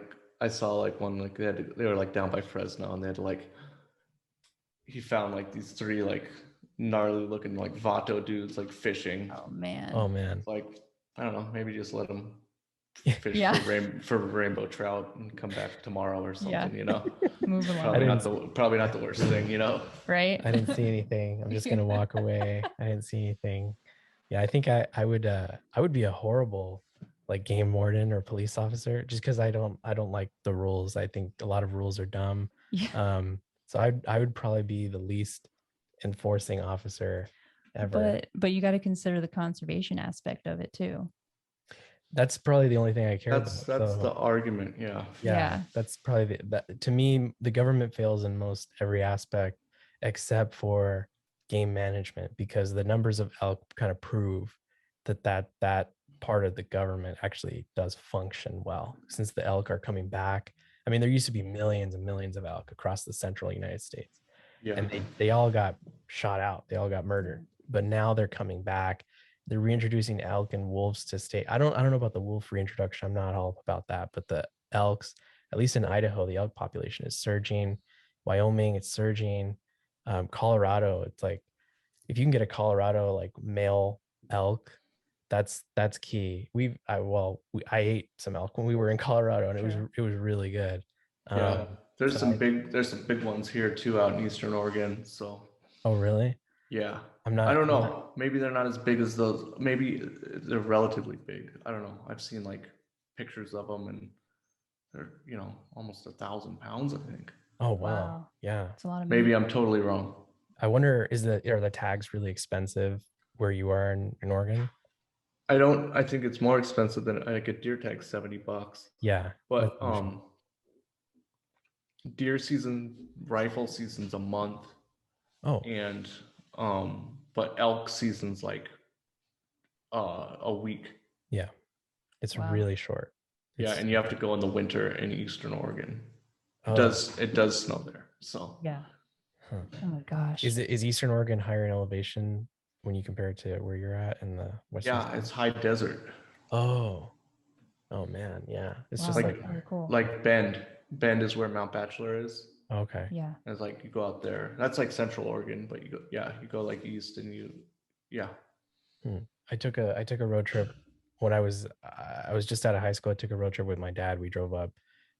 We drove all the way up to not Seattle, but we crossed the Bridge of the Gods over to Washington and just kind of Yeah, drove that's around. right by where my friend that killed the mountain lion lives. Yeah, right in that area. Like we went over to the Dalles, and then we came back around. But we stayed we tried to stay at a travel lodge in Eastern Portland. I didn't realize Eastern. Oh, like Southeast Portland. Yeah, I didn't realize it was the Yeah, way it was. it's the white trash ghetto, man. It's yeah. So I just like stayed on top of the bed that night, and I didn't get in the covers. Yeah. Yeah. And we left quietly in the morning.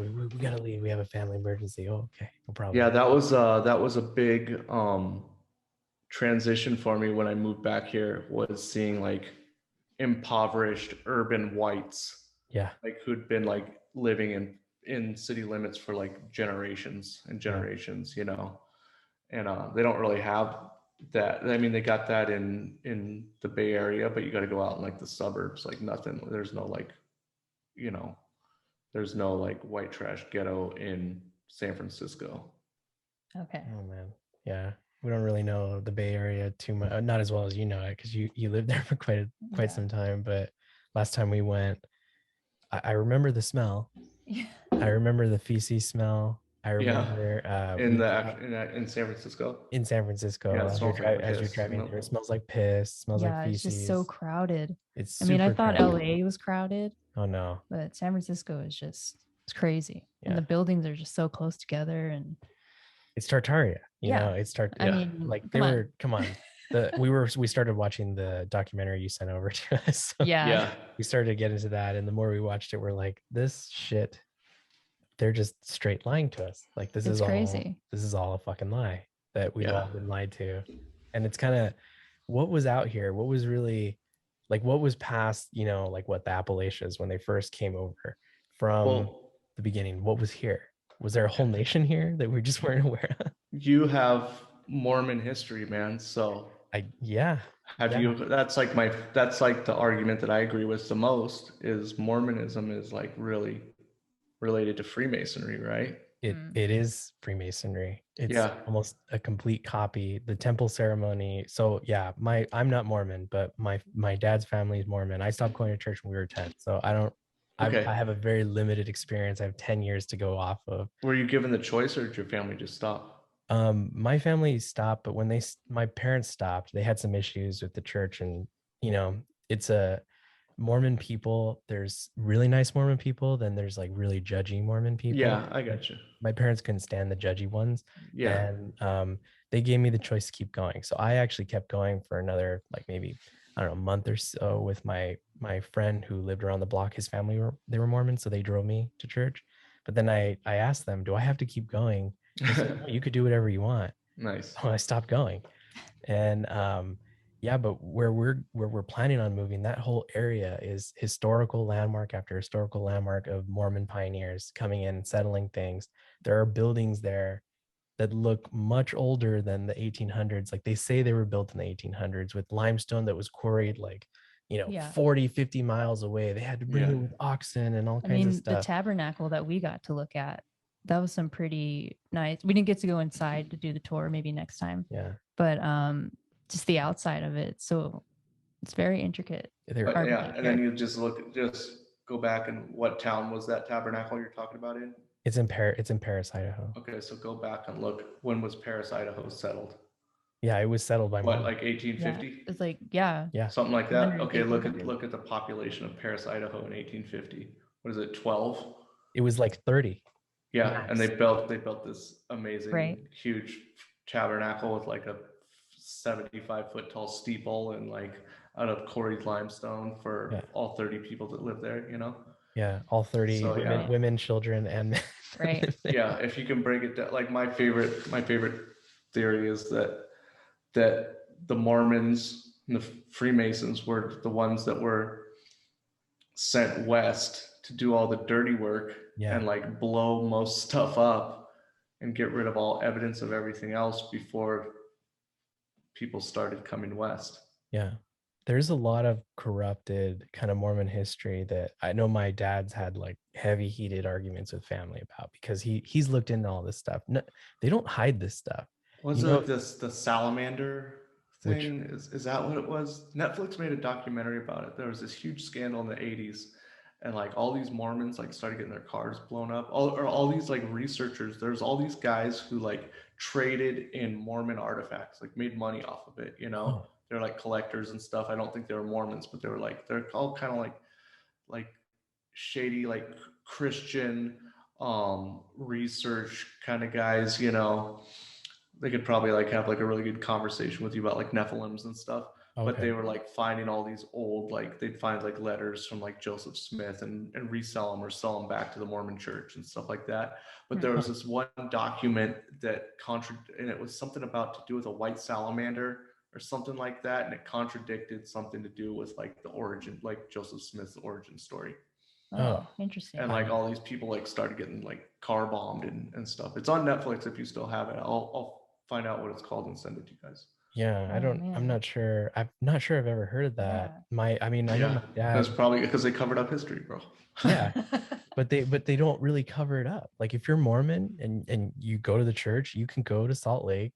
If you live in Salt Lake, or even if you're visiting, you can go. They have all this shit in their library. It's not like the Vatican library where they keep it locked up and you're never going to see it. They have it all on display. All this stuff's on display, all the history in terms of like the genealogy of Joseph Smith, where he came from, the fact that he was a Freemason. They don't hide any of that stuff. That's all there. But when you mention it to anybody in the church, they're like, no, you just don't understand. You don't understand what Mormonism is. And it's no, I know what Mormonism is. It's Freemasonry. That's what it is.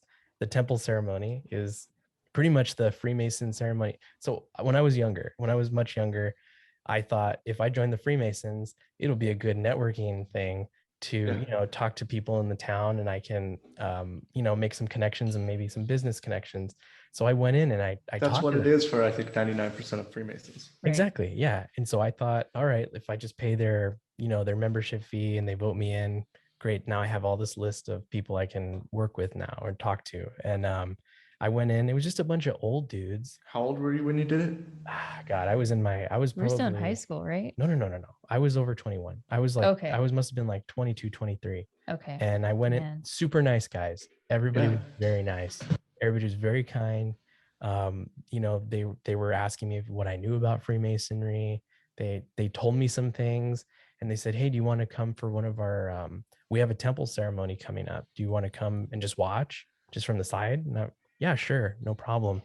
And so I went and I watched and, you just see these guys, like 4 guys or 2 guys here and there, and they just march in different patterns. And I'm starting to recognize this. And I'm like, this is what they do in the temple. Like this is stuff they do in the temple. Even down to some of the outfits they wear, like the white cloth and things like that. Some of the actions they take in their ceremony with like, oh, if you reveal our secrets, we'll cut your throat and disembowel you or something. Those actions, those are in the temple ceremony too. My dad showed me all this stuff. And I'm like, wow. After that, I was like, yeah, I'm good. I'm not going to join your group, but thanks for letting me hang out with you guys for a day or whatever. But it seemed like church. It seemed like going to church.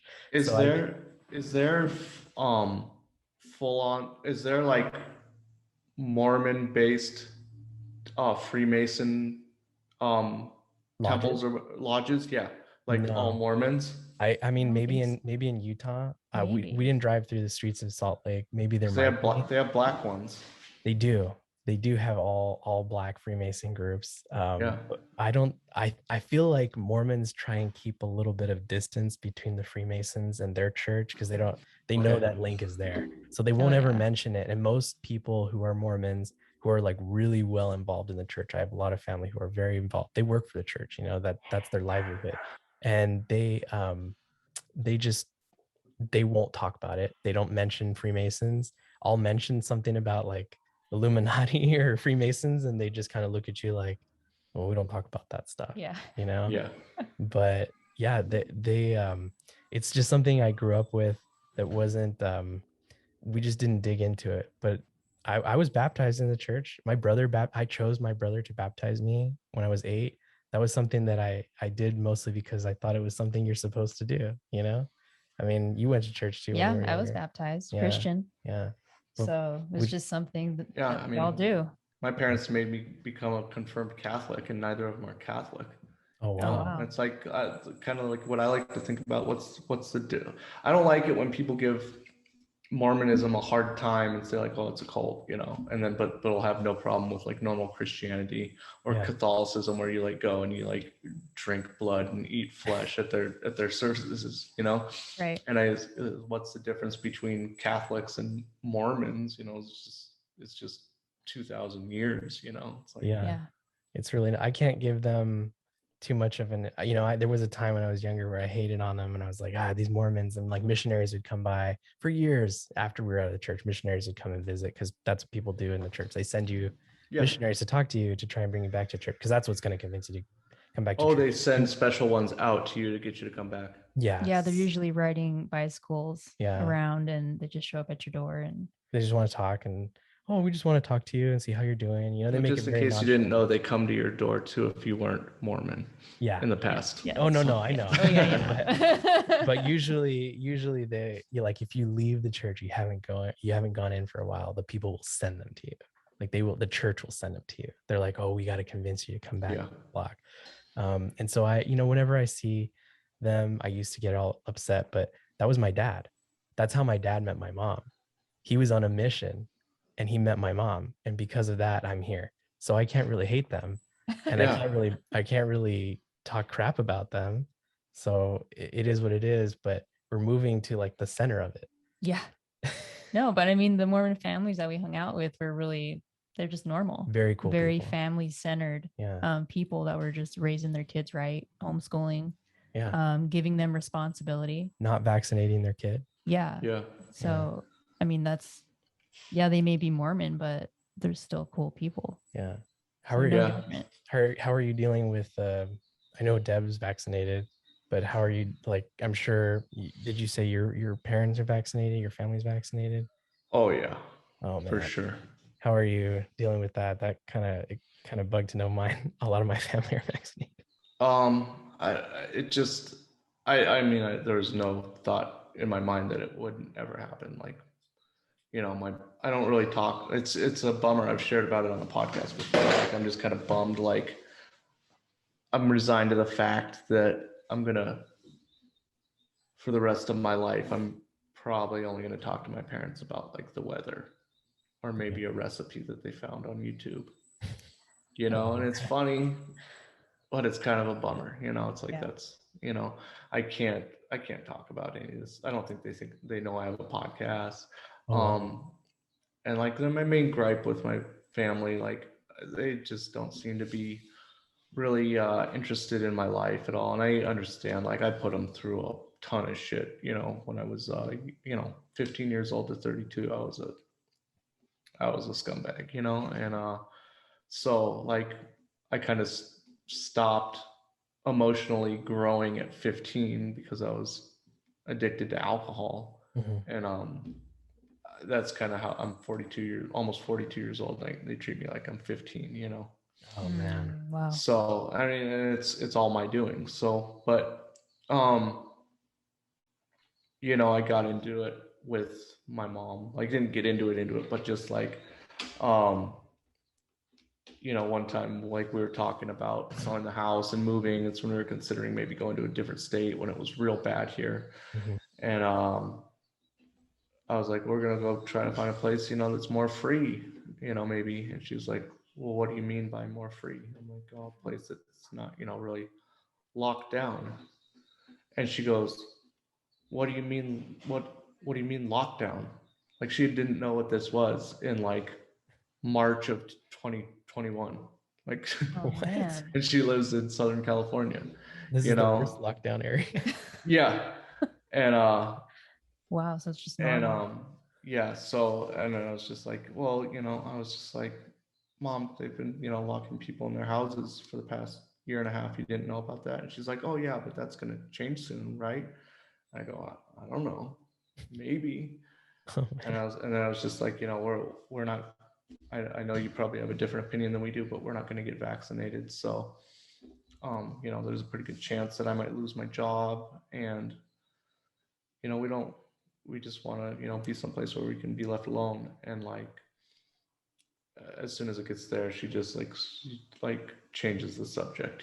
She's one of those Yeah. moms. Is it So, that she's uncomfortable with oh yeah, moving? Okay. Wow. yeah. Oh boy. I wonder So, what that is. I mean, there's no like it's my mom's an NPC. It's a bummer. I love my mom. She Yeah. loves me and she cares about me, but and then just like as an adult, they've never really cared about anything that I do in life. So they've never like it was a big deal. Like I said, I was a piece of shit scum for a long time, and I got my life together like all on my own. Got a good job, and met like a really awesome lady who has an awesome family, and like wanted to leave someplace that I didn't like anymore, moved, like bought a house, kept my job, and they never even like came and visited my house or anything like Oh, that. wow. It's like my wife's family like came up like the week after we moved in, like couldn't wait Yeah. to see it, so Oh, Oh, it's so fine. it's just kind of like that, so it makes me sad, like resentful a lot of the time. So, but I just got to kind of like sometimes consider what maybe they're going through, and I'm not going to go visit them at their retirement community in Carlsbad either. So, Oh, no like, way. I don't even like Carlsbad. No. they just moved from Palm Desert to Carlsbad. So, Oh wow, that's a Oh, big wow. change. Yeah. yeah. Really big change. Wow.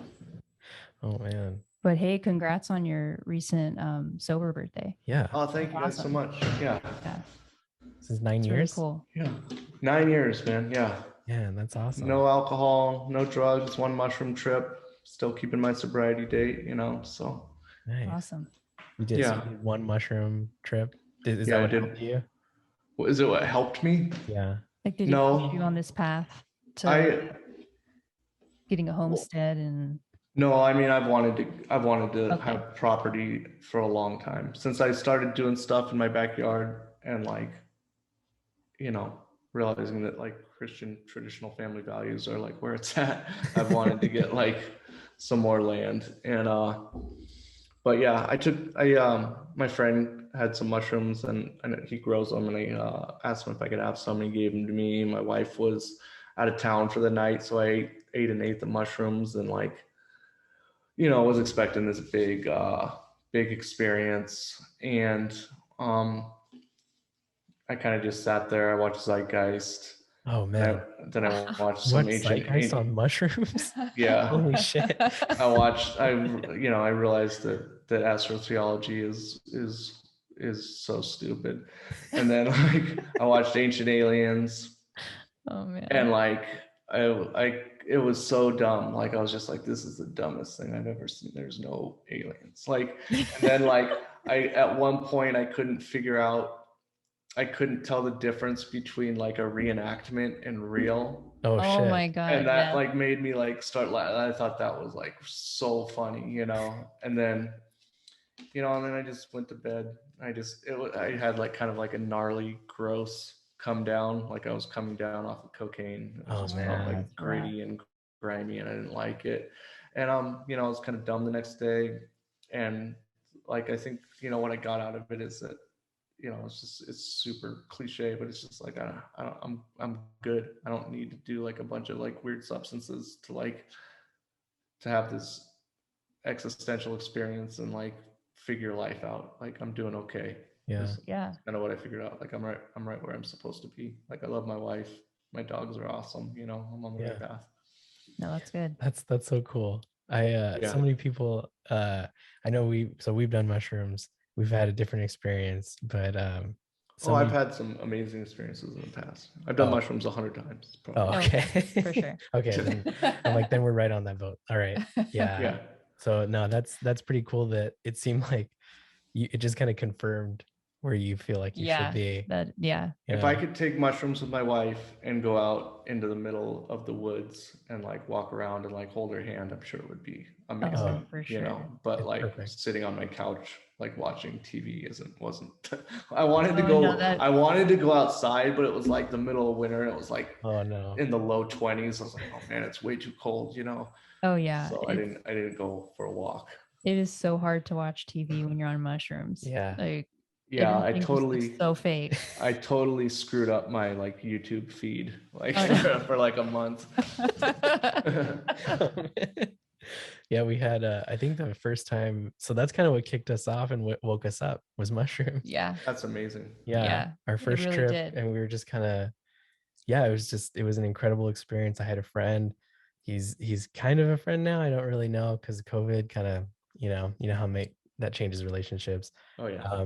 But he introduced it to us that he's a frequent psychonaut. He does mushrooms and LSD when he can, but I think he does it because he enjoys just how it makes him feel. And so he's been wanting to do it for a long time. He brought it over and we just decided, all right, now's the time, let's do it. And I think I didn't do it an eighth like you did, but I did like what, a little like less than, I can't remember like how much 3/4 of an eighth, whatever that is. That's what I did. Yeah. And that's what you did too, I think.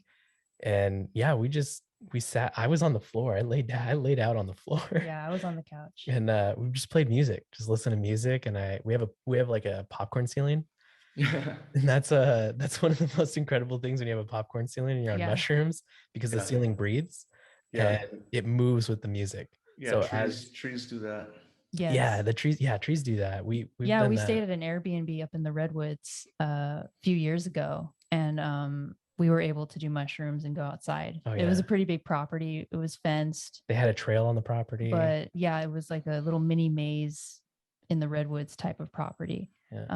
Places you can sit down and just meditate, whatever. But there was a redwood on the property that was thousands of years old. It was like one of the oldest redwoods in the area. You couldn't put your arm around it. Yeah, it was just massive. Yeah. So of course you had to like hug that tree when you're on mushrooms. Because the tree's alive. It's like it's responding to you. You know, yeah, it's weird. It's a cool experience. Yeah, for sure. So we just sat out there around the trees and it was perfect.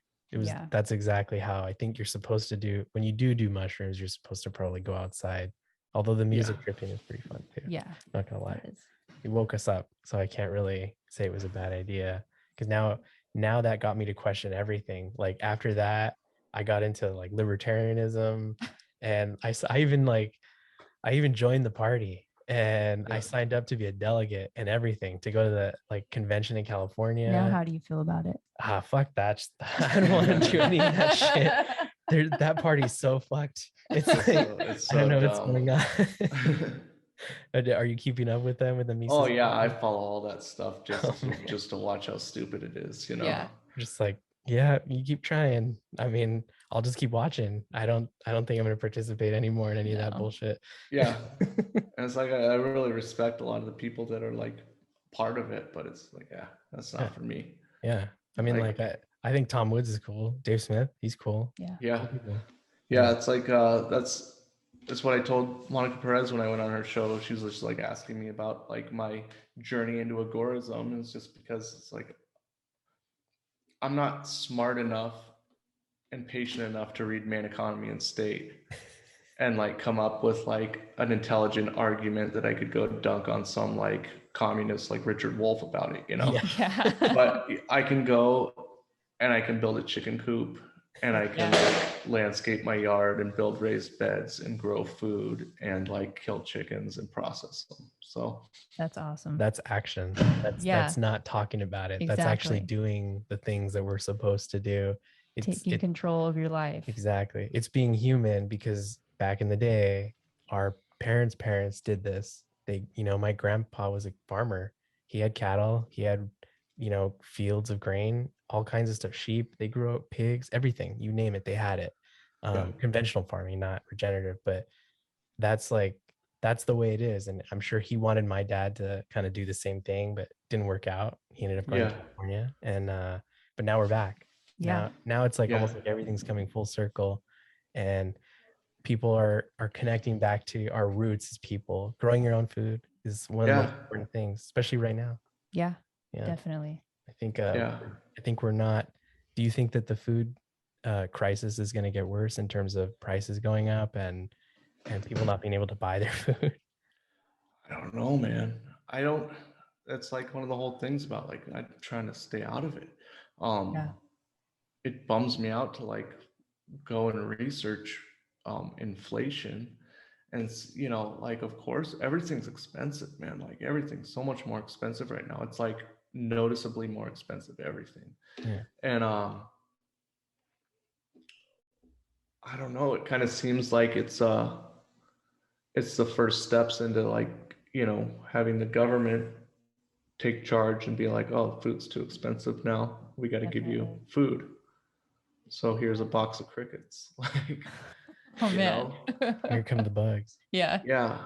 And so, I'm just, I have no reservations about being able to like fully escape, but I can do my best. And I think I am kind of worried about that food stuff for normal people. So, of course. Do you think that it would get as bad to the point where it's getting so bad that people in the cities are starting to leave out and seek shelter and seek food in the country, where rural America has kind of been able to protect themselves from all that damage? I don't know. I don't think so. I don't think people are autonomous enough to like the people that already aren't looking to do what we're doing. I don't know. I don't think fucking people are smart enough to like form a band of people and be like, oh, we need to go get chicken. Let's go raid the countryside. I think the people that are going to stay in the cities are going to stay in the cities. Yeah, they're gonna. I can't believe that people still want to stay in the cities. Like like I said, all I do is I put elevators in condo buildings. That's all I do. Yeah, the amount of just condos that are coming up around us right now is just continuous building all around us. They're all the same. They're like those 3-story where the garage is the first floor. Your first floor is actually the second floor, and your third floor is and it's the ground floor is retail. Yeah. Those two. You don't have to leave. Yeah. I hate that. It's horrible. At some point it was a good idea for like on Main Street USA to have your apartment above your business. And there's places like that where we're going to move. There's like a apartment above their business, but that's like a multi-generational home, and you use the first floor as your business, Exactly. But they don't do that anymore. Now it's a Starbucks or a Subway. Yeah. I fucking hate Subway. What about a good 6-inch meatball? You don't like those? Oh man, I've never eaten a Subway meatball sandwich. Pretty good. I don't think I've ever even had a meatball sandwich. Subway's way bigger in California than it is up here. Oh really? Like they're everywhere in San Francisco. They're in Oakland. They're like on every corner. Oh wow. Here they're rare. People like think it's like a treat. Oh, really? Wow. That was one of the only fast foods up there around us that was like a chain fast food was Subway. There was like, what about, did you see any Arctic Circles? Yes. There's a couple Arctic Circles. That's totally Mormon fast food, huh? They had them here. They had them in Portland when I was little. Yeah. I like how you guys address fry sauce, because I love fry sauce, and it's weird that I like how I always wondered why it was a Mormon thing, and the way that you related it to them eating mayonnaise and then just like melding with American slob ketchup and mayonnaise together. And that's how fry sauce was invented by the Mormons. Yeah. And it's cool because fry sauce, I don't know if they're I don't know how it is here anymore. I'd imagine if you get out in the suburbs, there's a lot of Mormons here, but it's definitely, fry sauce is definitely made its way into Oregon culture. So that makes me happy. I had some fry sauce when I went to the Dalles, and I got, or it was Burgerville in the Dalles. Yeah, Burgerville's good. Burgerville's good. They for had sure. they had fry sauce there, so I had Yeah. fry sauce with my fries. Yeah, Dairy Queen has it here too. Oh, nice. Dairy Queen's way bigger up here, which is awesome. They didn't have those that much. But I can't. I'm off. I've been off sugar for almost a year now. I can't have man. blizzards anymore. It's a real bummer. Oh man, That's awesome. Completely off sugar.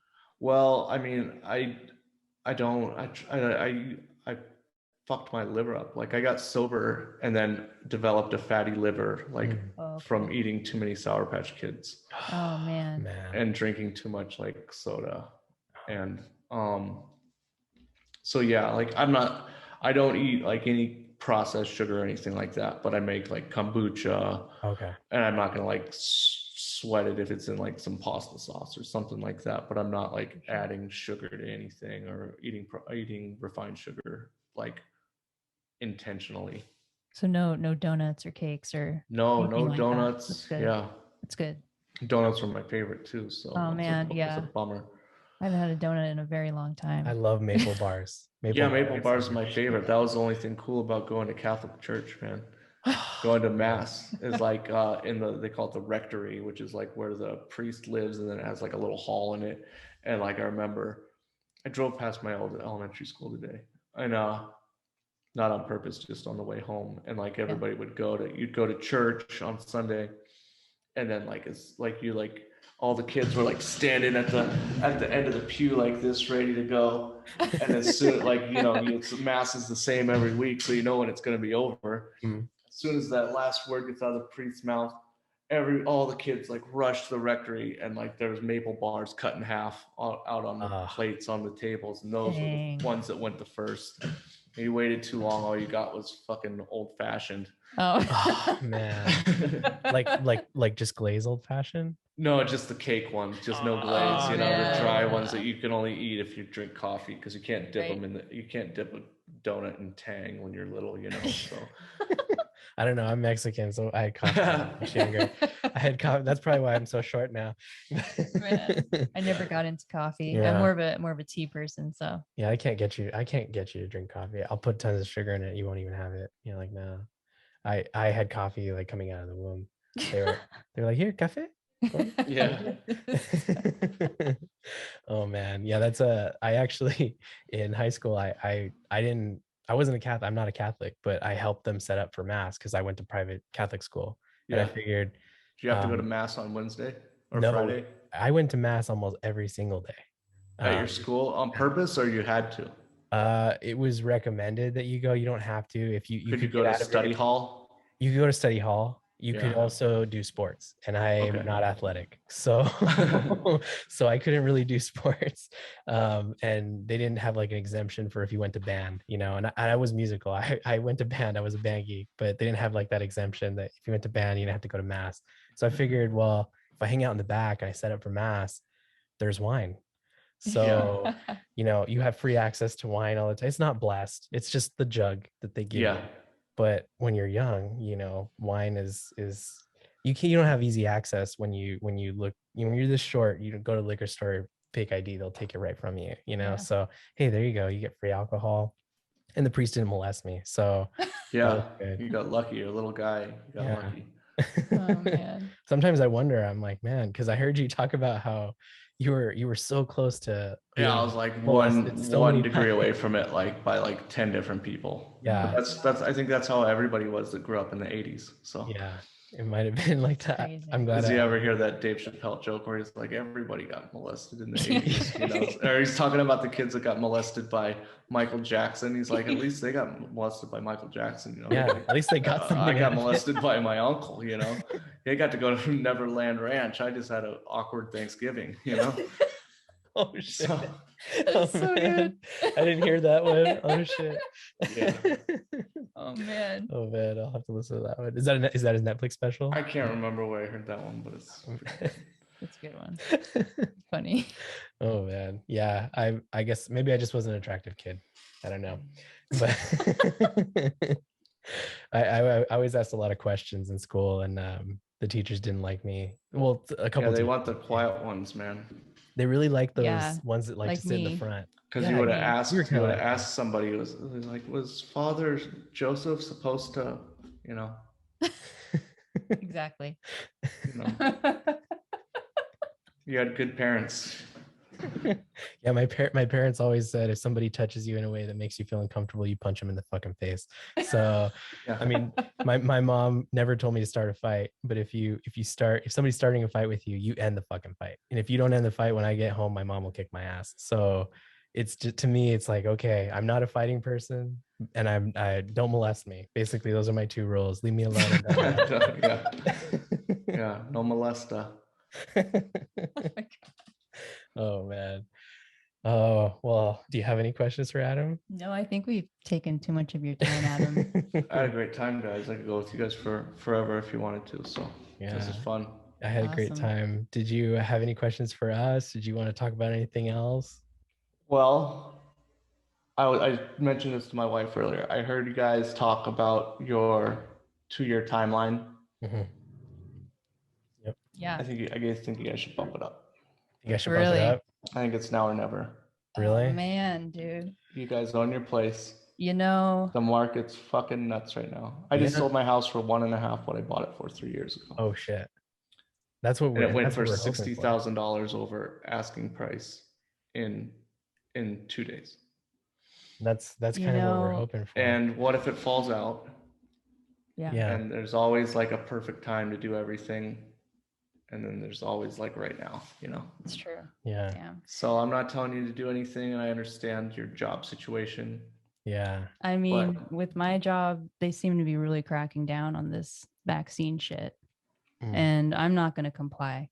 Good. So, Maybe that's the motivation you need. yeah, Yeah. I mean, I don't, out of town. yeah, I don't even know if I'll have a job by the end of this year. We'll see how things go. But Yeah, and then you'll just be a housewife of Orange County. Oh God, I don't want that. please God, no, I did do not want that. I did not marry that I'm woman. gonna have to start drinking vodka. I don't want to Yeah. drink vodka. Yeah, that's white women liquor. Yeah. Yeah. No. I No, that's I see what you're saying, and I do want to. I'm down. Like honestly, I can take my job with me wherever we Yeah. go. It's not a big deal. Plus, my parents have a house up there. They said if they need to, they'll come because they have a house here. They'll come live here. We can live there, and they'll come and visit and until we find a place and buy something. What if you had $150,000 in the bank and you like lived in your parents' spare bedroom for 6 months and figured it out? Yeah, I mean, it's true. It's not ideal, and like living in an RV on, raw land isn't ideal, but it'll be an adventure. It'll be something awesome to tell your kids about when you're living in some badass fucking house on 10 acres, That's true. No, you're right, Adam. That's true. You are. So I'm not telling you guys what to do, but I think you guys know what you want to do, and I think it's Yeah. no time like the present. I came and visited Portland, I hadn't been here in 20 years. And I just came up for the weekend because I was having weird dreams about places I went when I was a little kid. Mm-hmm. And I moved here 2 months later. It's the best choice I've ever made in my life. So. All right. Yeah. Man. Well, pressure's on now. Pressure's on. Adam's encouraging us. I think I'm down. Yeah, I think I just have to. The scary thing is the debt part of it. Yeah. I do have school loans, unfortunately. Yeah. I was one of those suckers. She has a master's degree. Didn't know any better. Yeah, I went all the way, MPC all the way. Yeah. How's that working out for you? I'm doing what I went to school for, which a lot of people that's can't really rare. say that. Extremely rare. A lot of people can't say that. So I am blessed in that way. But you didn't go for some useless degree. You went for something in your field. True. Yeah. Yeah, it wasn't like what? Underwater lesbian basket feminism, whatever. Yeah. History of feminism. I mean, you can make up all those funny jokes about fake majors that people got degrees in, but I have a degree in history. Oh shit! And I believe that there's buildings that are buried underground, and that Mormons came and blew them up because they're Freemasons. So, how useful is that? That's true. Yeah, I didn't think about that. Oh man. When you put they're it all that worthless. Yeah, that was true. Yeah, I learned more on the job than I did in school. Yeah. Like what I'm doing now, and everyone can probably say that school's Yeah. just a waste of time. if I could go back, I probably. Well, I don't know. No regrets, right? Yeah, No regrets. You're where you're supposed We're to here. be. Exactly. we're here now. Exactly. Exactly. But yeah, that school debt is a little scary, but I'm willing to. I don't give a shit if my credit score goes down. You know, Yeah, credit. It's whatever. if we're gonna do That's just some this, stupid number they tell you. Yeah, you don't have to. You Yeah. don't have to be on the mortgage. yeah, if we're gonna do this farming thing, we can LLC, buy everything under the LLC, and we'll be protected. Put it in a trust. We You don't own know? the property. The trust owns the property. I gotta So we talk can to you guys about all that stuff. Yeah, so we can protect ourselves in that way. But Yeah. I'm fucking down. Maybe we'll bump it up a little bit. I know We're that would just- shock the shit out of my We've job. been looking at properties every day. Yeah, So Yeah. if something comes along, we might just jump. yeah. Why not? Awesome. There's some that are like, we've seen some for 40 acres, like 40 acres. It's not in town, just out of town, nothing on the property, needs a septic, needs everything. So I think we just need something that maybe has either a well already done. Well and septic done is It'd be great. key, man. Yeah. 'cause Septic that's tank's really like expensive. $30,000, and I think a well's probably about the same. But hey, what if you bought 40 acres for $100,000? Yeah, You know, what Yeah. if you sold your house and had $200,000 left over? You know, that's true. That's true. That's Oh my true. God. The market is going. Our neighbors sold, and I think they sold above market. So Yeah. yeah. Well, guys, I'm glad I was able to implant that extra stressful thought into your brain. Thank you But so if you much. need any more inspirational quotes or advice on, you know, lower your living expectations to live in a Yes. better place yeah, that's not going to make you feel stuck and scared and unhappy, you know. You're right. right. But you guys seem like you love each other a lot, and that as long as you two are together, it'll be great. You're way nicer to your wife than I am. So Well, this is just on camera. I'm yeah. like, I'm just kidding. Yeah. He beats me off camera. But yeah, guys, we should do this again. Next time I'll bring on the old lady too. So Yeah, hell For yeah. sure, That'd be yeah. awesome. and think about what you want to talk, and we'll get you on our show. Oh, we Yeah. have some ideas. Oh, throw them out there. Yeah, we the food I mean, system. yeah, maybe it's not really conspiracy, but just the bureaucracy of the government regulation on farmers and the Hell food yeah. system in general. Yeah. There's Her thesis was based on the food system. Okay, Yeah, let's do it. I mean, Yeah. I don't want to go through my thesis, but But no. But But I we mean, can- You have yeah. experience. Yeah. we can It's talk. like your whole educational career has been leading up to this moment of Right. getting to go on my Full podcast that circle. has 2,000 downloads a week. So Hey, Jesus. that's 2000's great, man. That's really good. Awesome. Well, do you want to close anything and tell the people where you can be found, Adam?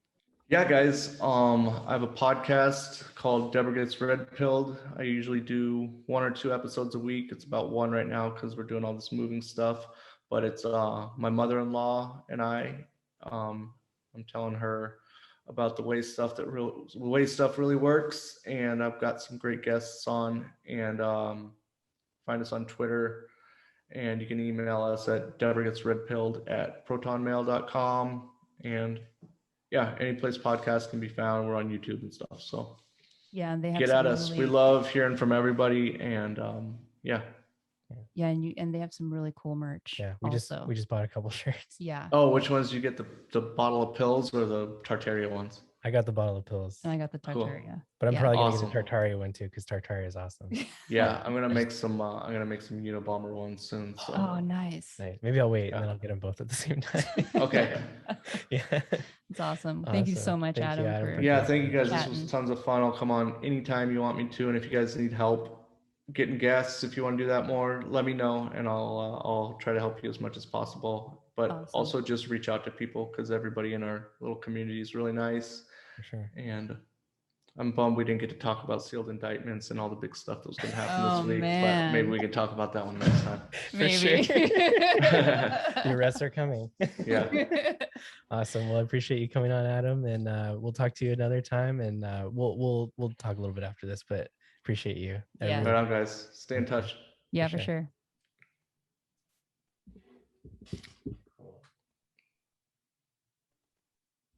You have to just